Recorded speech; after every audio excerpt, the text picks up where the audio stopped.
న్యాయవాద వృత్తి ఉదాత్తమైందని హైకోర్టు విశ్రాంత న్యాయమూర్తి జస్టిస్ దుర్గా ప్రసాదరావు అన్నారు. సమాజ నిర్మాణానికి లా ఉపకరణంగా పనికొస్తుందని తెలిపారు.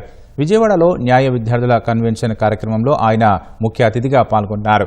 ఆయనతో పాటు ఇండియన్ లాయర్స్ అసోసియేషన్ జాతీయ కార్యనిర్వాహక అధ్యక్షుడు సుంకర రాజేంద్ర ప్రసాద్, ఇతర సీనియర్ న్యాయవాదులు ఈ కార్యక్రమంలో పాల్గొన్నారు.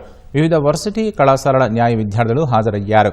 న్యాయ వృత్తిలో రాణించడానికి తీసుకోవాల్సిన జాగ్రత్తలు, మెళకువలను తెలియజేశారు. What does the lawyer do? The lawyer saves him, protects his client or victim against and saves his life, liberty and property. Is not it? It serves the purpose as for social engineering.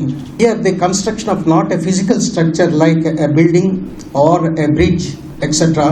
but the society itself. సామాజిక నిర్మాణం అనొచ్చు తెలుగులో. సమాజాన్ని నిర్మించడానికి లా ఒక ఉపకరణంలా పనికొస్తుంది. You should follow the rule of the law to achieve your rights. న్యాయవాదిగా వచ్చి మీరు ధైర్యంతో చేస్తే నిలబడగలుగుతారు.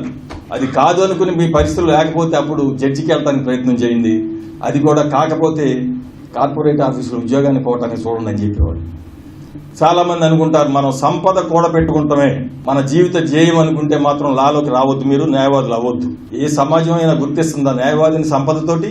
ప్రజలు ఎదుర్కొనేటువంటి సమస్యల్ని వాటి పోరాడే దానికోసం చట్టపరంగా మనం వాళ్ళని ఏ విధంగా సహాయం చేయగలుగుతాం అన్నప్పుడే మనం ఒక పరిపూర్ణమైనటువంటి న్యాయవాదిగా ఈ రాజ్యాంగం కల్పించినటువంటి హక్కుల్ని ప్రజలకి మనం కల్పించగలిగినప్పుడు, వాళ్ళ తరఫున నిలబడినప్పుడే ఒక పరిపూర్ణమైనటువంటి న్యాయవాదిగా కాగలుగుతాం అనేటువంటిది మనం గుర్తించాల్సినటువంటి అవసరం ఉన్నది.